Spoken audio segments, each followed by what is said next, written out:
Hello and welcome to the White Trash Voltaire podcast.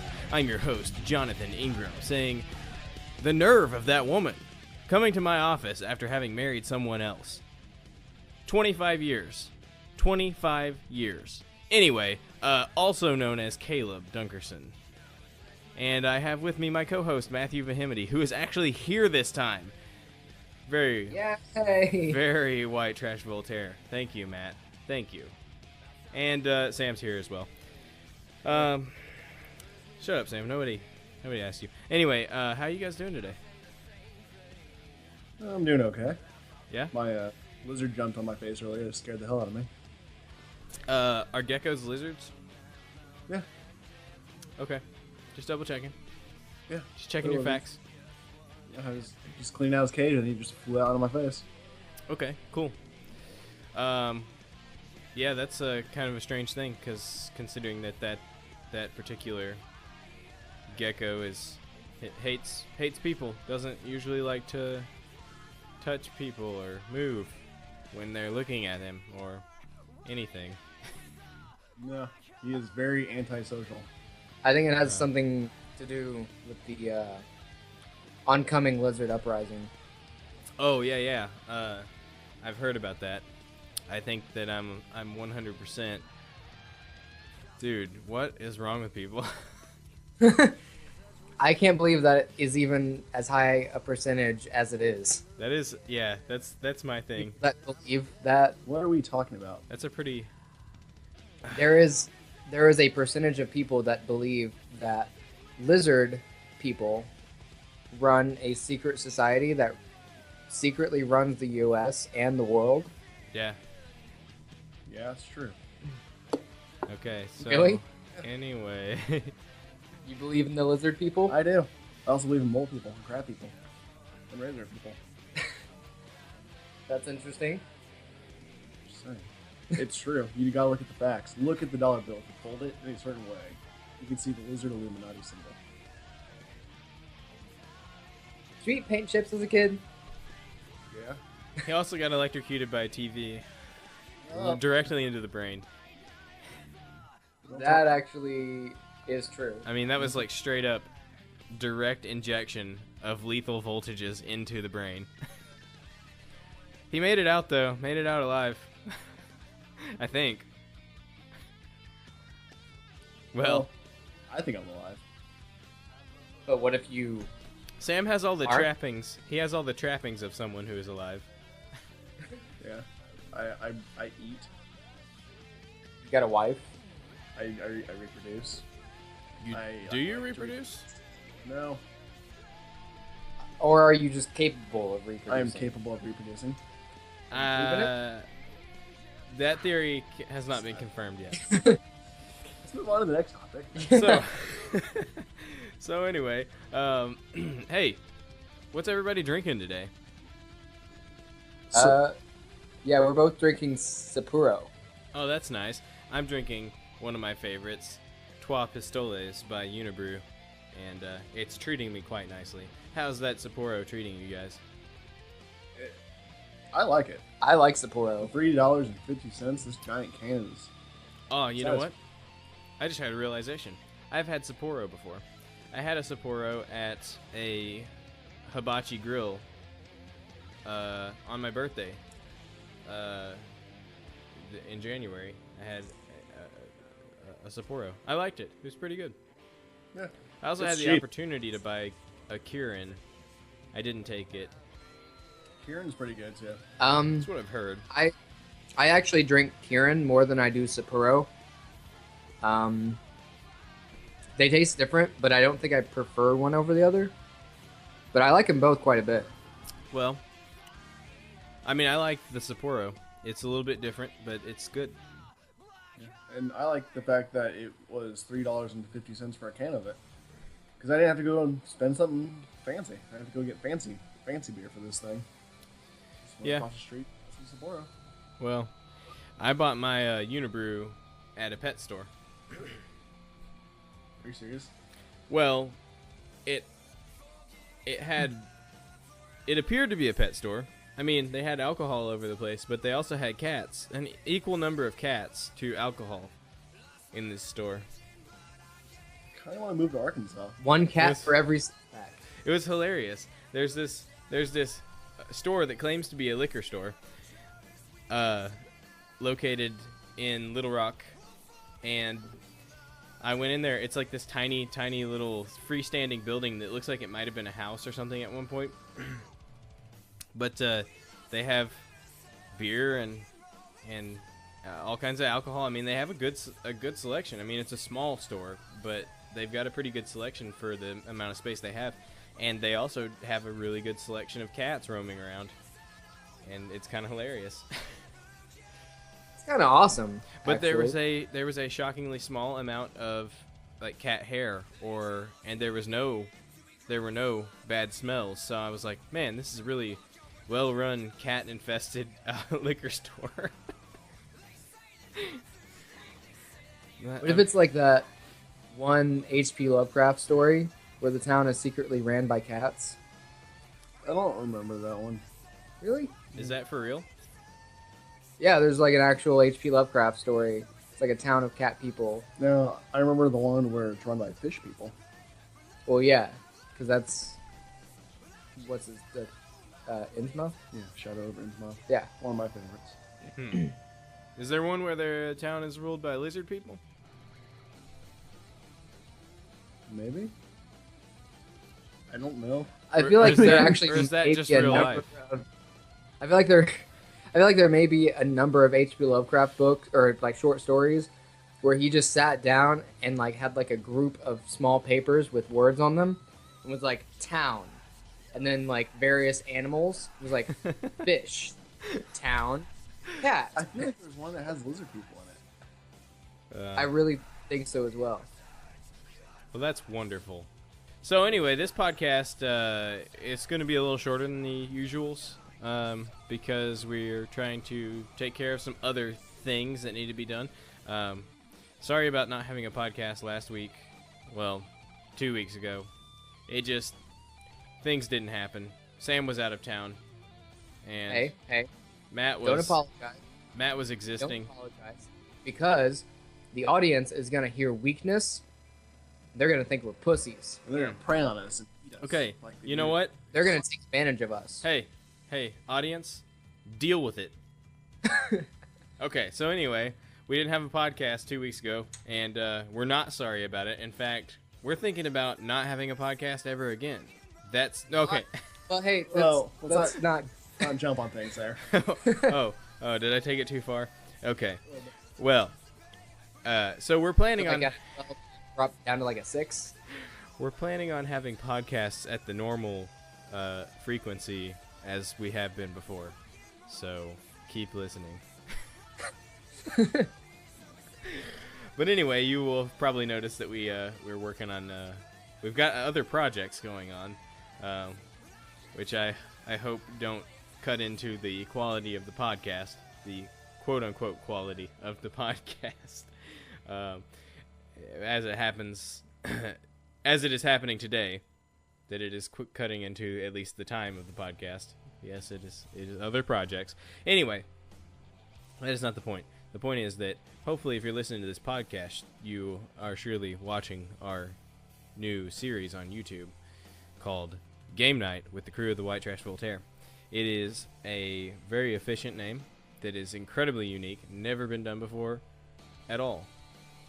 So watch it if you haven't, because it's fun, and we're playing Silent Hill. Yeah, probably the most terrifying game Caleb's ever played. And then we're going to play some other games too after that. And speaking of games, I heard from Sam that Sam beat Metal Gear Rising, and Oh, no. No. Sam has I heard from both. Sam that Right. Sam did not beat Metal Gear Rising, but at least got to the final boss. Yeah. So how's I'm that on going for you? Awful. I'm at a point in which I can't beat him. I can't beat him. Yeah, I don't have health packs. It's going to be impossible to beat him. yeah. And on top of that, I don't care at all. This is the most boring, unoriginal, out of the blue, came out of nowhere boss. You mean solos? Yeah. Solidest knockoff. don't know. This is like he literally came out of nowhere, and Ryan's all like Armstrong. I'm like, who? Well, Who? if you were paying attention earlier, he's introduced way earlier in the game.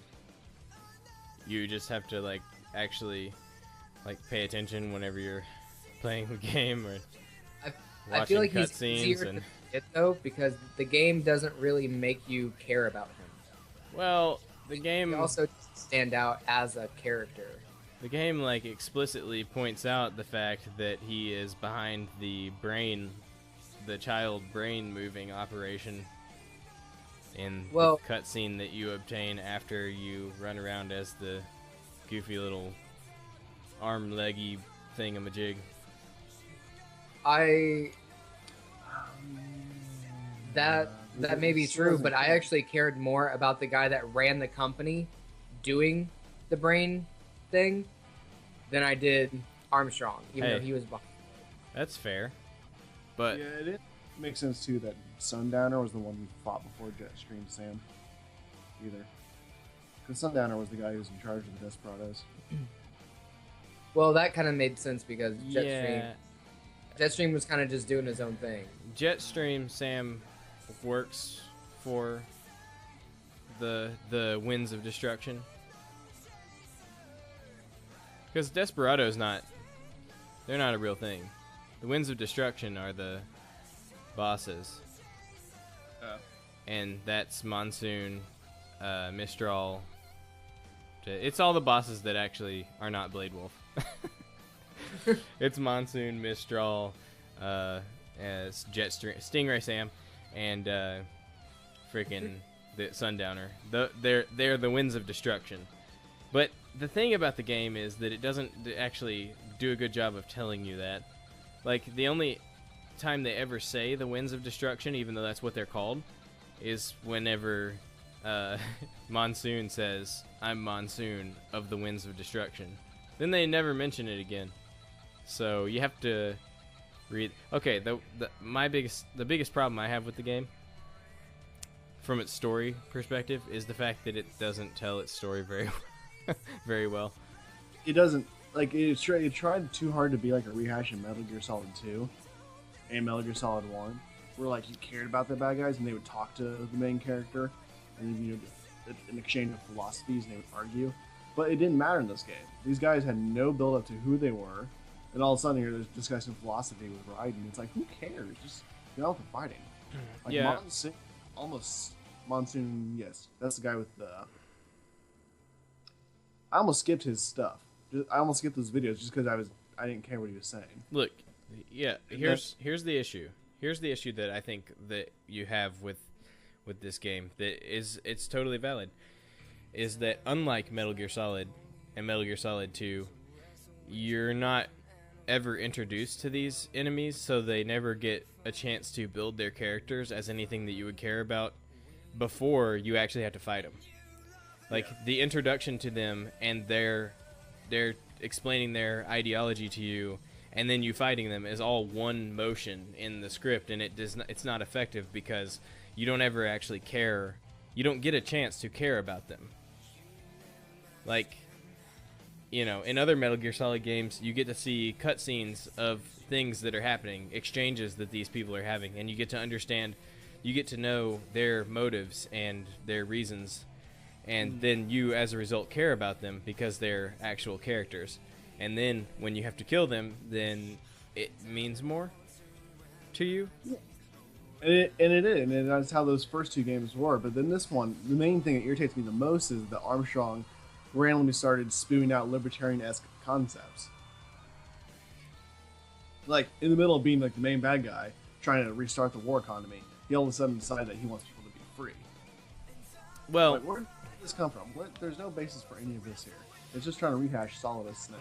I think that probably more than anything, the game suffers from the fact that it wasn't actually written by Hideo Kojima. Or anyone who's good at writing. I feel like it was written by a combination of some people from Kojima Productions and people from Platinum Games, and Platinum Games has never, ever, in all of its history, been known for its excellent storytelling. That's not what they do. They make amazing gameplay, which is what Metal Gear Rising has, in spades. Yeah, I didn't much care for the control system either. Well, that's just because you're dumb. But No. if you put in the effort to actually learn how to use it, it's freaking fantastic. Yeah, I know how to use it. It's just not that great. It's lacking. It's not. I think though. they've made it more intuitive, Yeah. but I think it, for the most part, is very adequate. The only thing that's unintuitive about it is the fact that they don't explain to you how to use it. They don't explain it. That's the same problem, is that whoever wrote the game did a very poor job of explaining anything about characters or how you even play the game. And I'm not talking about, I didn't want a tutorial. I just wanted, I did not know how to parry. I didn't even know how to parry the first time I played it until I got to the monsoon fight. That was the first time I learned about parrying, because I couldn't physically beat that fight because I didn't know how to parry, because the game never actually explained it. That is quintessential to beating that boss. Yeah, and parrying is the core mechanic of the entire game. Like, if you don't know how to parry, then you don't know how to play the game. Yeah. If there's any one mechanic in that game that is the most important, it is parrying. And they don't explain it. Parrying was not intuitive. It just was not a good parrying system. Well, it's only not good because you didn't know how to use it. No, you need to play Demon Souls. That had a parrying system that was good. I'm sure it did. Demon Souls does have a good parrying system. Theirs makes sense. I'm sure it does. You press the button. Because the whole directional didn't work out too well most of the time. Well, Yeah. why did it not work out too well? 'Cause I didn't carry it half the time. well, that just means that you're not good at it. No, I didn't know which side of which direction of the screen it was supposed to be. Like, I don't know the exact degree that I'm supposed to flip the little switch. Oh, there's a lot of leeway. Like, the game gives you a massive amount of leeway. I don't understand how you could have an issue with it. Like, pretty much you have to be pointing the stick the exact opposite direction for it not to land. It's not. So, There's no leeway. you must be having a timing issue. There's no leeway there. There's a Like I said, huge amount of leeway. Sam, I've Demon Souls makes more sense. played through this game. I'm working on number 8 here, and I'm telling you that it is a perfectly effective system that you just have to know how to use. And if you're doing it wrong, then I'm sorry, but that doesn't make it a bad system. It just makes it a system that you're doing wrong. I'm just saying it's inefficient. It's just it's not that Well, good. it is actually a logical system. The directional system makes sense because if you think about it from the perspective of like what's physically happening in the parry, the actual movement in the direction of the attack makes sense, like conceptually, for a parrying system, because the whole point is that you're moving your blade in a position where you can block the incoming attack. So it is a logical system, but from a gameplay perspective, I could see how it is not necessarily intuitive. But once you know how to do it, there shouldn't be a problem.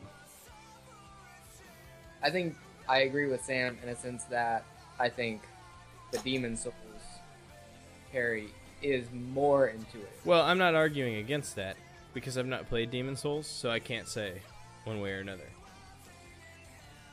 I think I've decided that I want another Demon Souls. I thought you said you would never, ever would subject yourself to that again. Huh? I don't know. I was just sitting here last week thinking to myself, I kind of want to play Demon Souls, but I don't want to play Demon Souls again. I'm never gonna play that game again. But I just want to play some more. But I don't want to play Dark Souls. Like I said, you could wait until Bloodborne comes out. What's Bloodborne? Bloodborne is the spiritual successor to Dark Souls, just like Dark Souls was the spiritual successor to Demon Souls, and Demon Souls was the spiritual successor of Kingsfield. Ooh, Kingsfield. Who's played that? It was mainly a Japanese game, I found out. I did a lot of research, but I think maybe only 1 or 2 of the Kingsfield series ended up in America, and it was for the PlayStation 1 and the PlayStation 2. What? I want to play those now. Yeah, I got really interested. Apparently, you can get one of the Kingsfield weapons in Demon Souls, I think. Oh man, I'm gonna look up this PlayStation 1 game because I love my PlayStation 1 right now. I'm loving it. Oh man. But yeah, Bloodborne is for the new generation consoles. I don't have a new generation console. I mean, they're gonna be around for a while, so you have time. It's true. Eventually, you'll probably end up with one. Yeah, it's probably the true. safe thing to say. I still haven't even gotten an N64 yet. Still saving my pretty pennies for that. Oh, you want to go drop $20? Dude, you guys have an N64. Oh yeah, Stephanie has one. Yeah. I'm rich. I got an N64. You want to borrow it? Yeah. Stack them on top of each other. It'd be an N128. Ins 128. Oh man.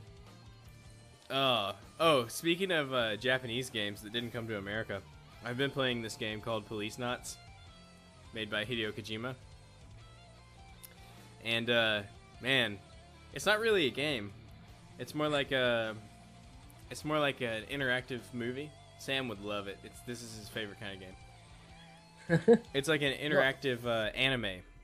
I don't like movies. What? You love them, right? Cause like Indigo Prophecy and stuff like that's your favorite. Souls? Yeah, I didn't like those. No, you loved them. What? I mean, I didn't hate them. I thought Indigo Prophecy was interesting. I watched Stephanie play it mostly. Sam, you got an Indigo Prophecy tattoo. You were obsessed. You even bought the Theory of a Dead Man songs that were featured in the game. No one bought Theory of a Dead. What? I don't. Okay, so Sam, for real, do you dislike those games, or what do you think about point-and-click adventure games? Which one is that? What we're talking about? No. I'm talking about point-and-click adventure games. I'm Like- not sure if I've played one. It's where you basically just like you're shown a scene of a room and you click on things and you observe them and you learn things from them and That's exactly what Stephanie likes. Those Well- things put me to sleep. Yeah. okay, so that's what Police Knots is. Only it's a point-and-click adventure game with like massive like 90s anime interludes, and it's about a guy who goes to who's trained to be the first police astronaut among the group of the first police astronauts to police a space station that is being built, and he gets into some sort of accident which causes him to be frozen in space for like go into cryo frozen in suspended animation or whatever for 25 years. Then they find his capsule and bring him back into the real world, and the world has moved on, and then his ex-wife shows up and she's like, hey, I married some guy and now he's kidnapped, please find him. And then various intergalactic space anime activities happen. Sounds like Cowboy Bebop. It's weird. I don't know how I feel about it yet. I don't know how I feel about it. And by that, I was just looking at pictures of it on the internet, and it looked. Oh, it looks exactly like the styling is exactly like Cowboy Bebop. It kind of makes me dig it. Yeah. I don't know how I feel about it yet. I haven't decided. It's weird because it's not very much like a game. I don't know. It's not fun to play because you're not really playing. But at the same time, the story's kind of interesting and the characters are interesting. So I don't know. I haven't decided yet. I know that every now and then, Hideo drops hints about Police Knots in different things. Like in Metal Gear Solid 4, Police Knots is Otacon's computer background screen. Yeah. It's also. And like the fact that Meryl Silverberg the fact that Meryl Silverberg is totally a character from Police Knots, and he just copy and pasted exactly her from Police Knots into Metal Gear Solid 1. Or the fact that Raiden's doctor, the one that turned him into a cyborg, is Dr. Madnar. which I'm pretty sure is from that game. And if it's not from that game, it's from Dr.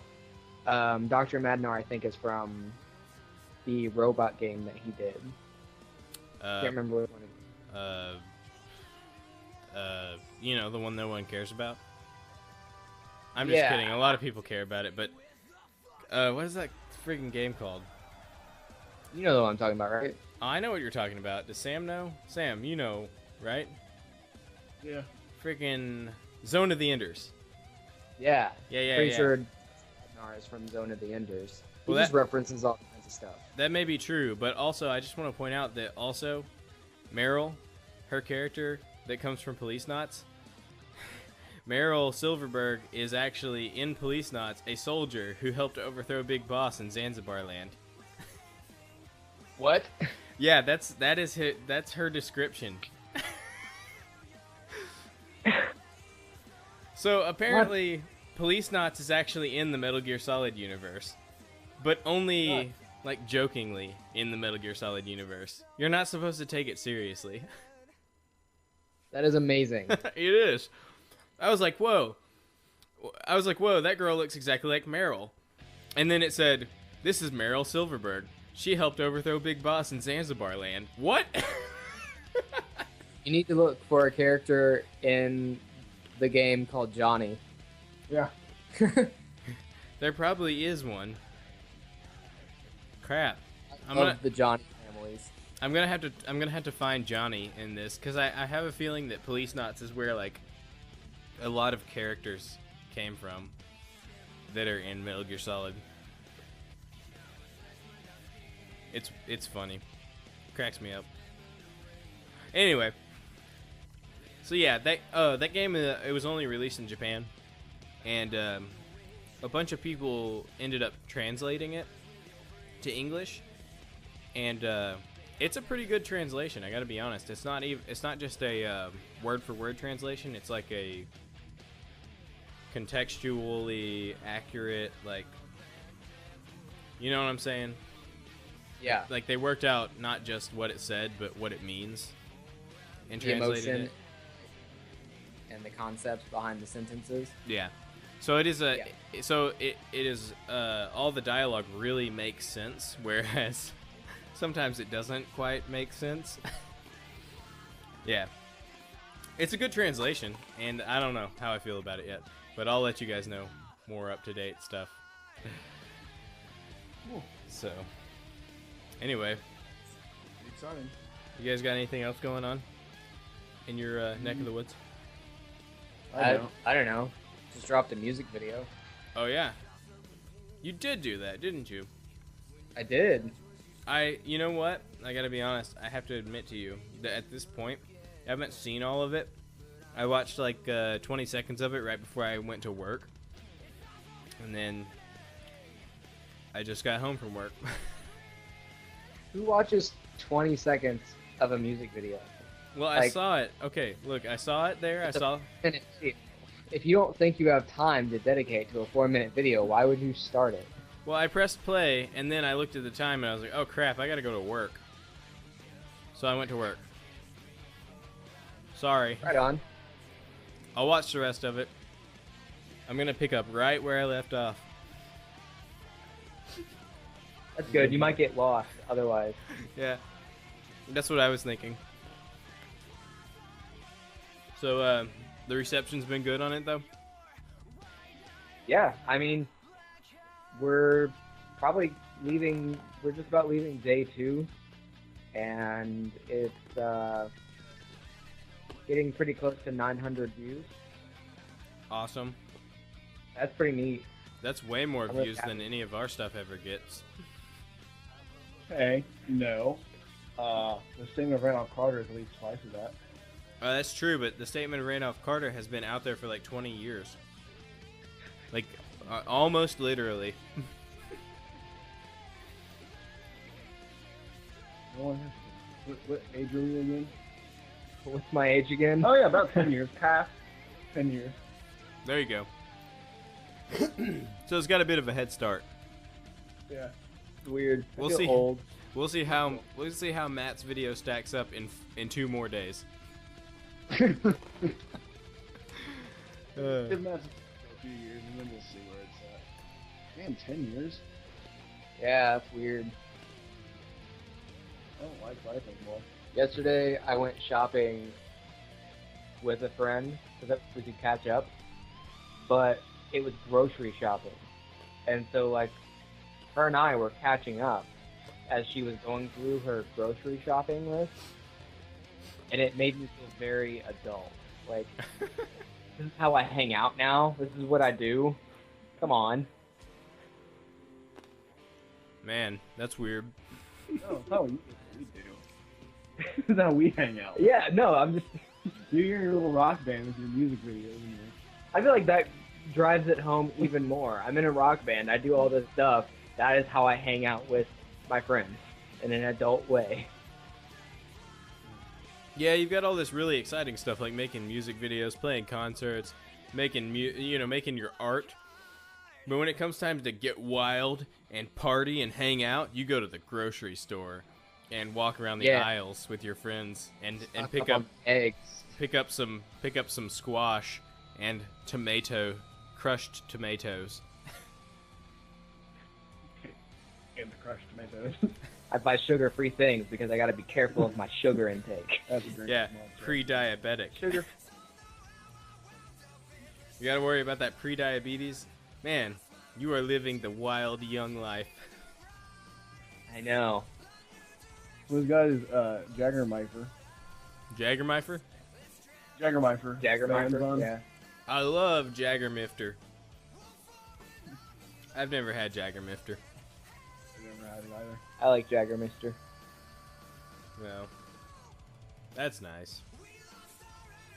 Well, hey guys, you know what I think? I think it's time for this podcast to end. Unfortunately. That was abrupt and frightening. We don't have as much time tonight because of reasons that we discussed earlier. So, thank you all for listening to our podcast, to the White Trash Voltaire podcast. Please watch our videos, such as Game Night, featuring the crew of the White Trash Voltaire.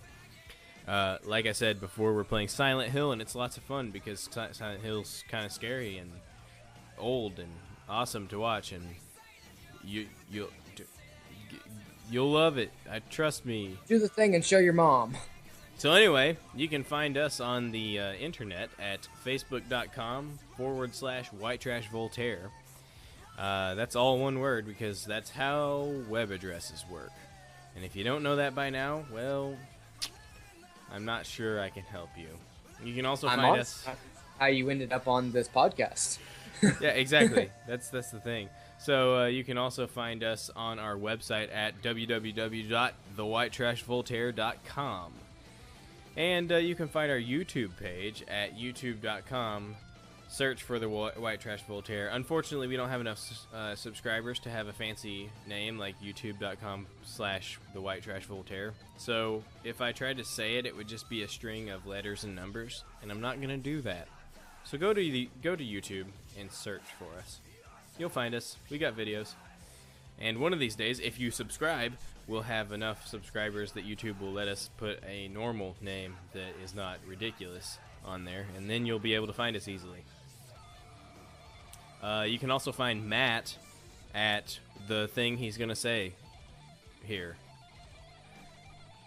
Well, you can find me at Matthew Vehemity on Twitter, as well as Instagram and Facebook. All right, that sounds good. So, where can we find you, Sam? You can find... Today, Junior. Sorry, let me restart. I'm trying to find out where you can find me. Okay. You can find me on Instagram. I'm your Paul Bear, is what I'm called. Kind of a mouthful there, but if you can't figure it out, you don't deserve to follow me. And I do post stuff there. Like, actual stuff is posted. See? Sam, you are a mouthful. See? I post stuff. Oh, hey, that is a dog. Yeah, there's a fish, and then a snake, and then a tube with a snake in it, and a computer. I'm also on Twitter. Yeah? And where can we find you on Twitter? Hang on. I don't know. Matt, do you know off the top of your head? S. Dumas 138. Yeah, that's right. It's at sdumas138. Oh, Where can we find you, Caleb? Oh, okay, so I have a Twitter now, and I have count 'em, two tweets as of this video. And they're some real zingers.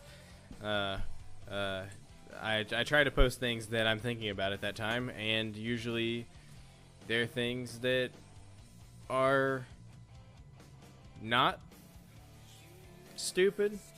No, they're stupid. Now, would you say that these things, like, that there's not enough characters on Twitter? Not enough. What do you mean? What do you mean? You're only limited to a certain amount of like letters that you can use. Oh well, sometimes you have to really, get efficient with your words. Condense this paragraph down to one sentence. I did run into a few situations. You know what? It makes your stuff more quotable, though. Yeah. I actually appreciate that because I had to condense I did have to condense a paragraph down. One of my tweets was a paragraph. I condensed it down to however many characters it is. I'm not sure what the number is. I think it's 140. Okay, well I've made it work, and I was proud of that. So anyway, you can find me at Twitter, at Caleb Dunkerson. Caleb, Caleb, Dunkerson, Dunkerson. I just figured I'd spell it because it's the names we made it up. My family made it up. I don't know. Anyway, that's everybody, right? There's no secret people here that need to be shouted out to. If you want to find Audrey, she's in the fish tank across the room. Okay. And then Max is up on the counter. Okay. Alamo's inside a little cage hiding behind a plant. Mm-hmm. How would you feel if I made a Twitter for Audrey? I think that you better be posting a lot of stuff. Oh, I will. Look, I'm excited about that. I think we're all excited about that. Well, on that note, I think we're going to go ahead and sign off. Thank you, everyone, for listening. Please tune in to our next episode, and also check out our YouTube, because we need that. So, Please. Bye. Bye. Not saying it. Say it. Not doing it. Matt. We're going to Matt? be here a while. Come on, Matt. I don't like I will goodbyes. tickle you. I don't like goodbyes. Do you like tickles? Maybe.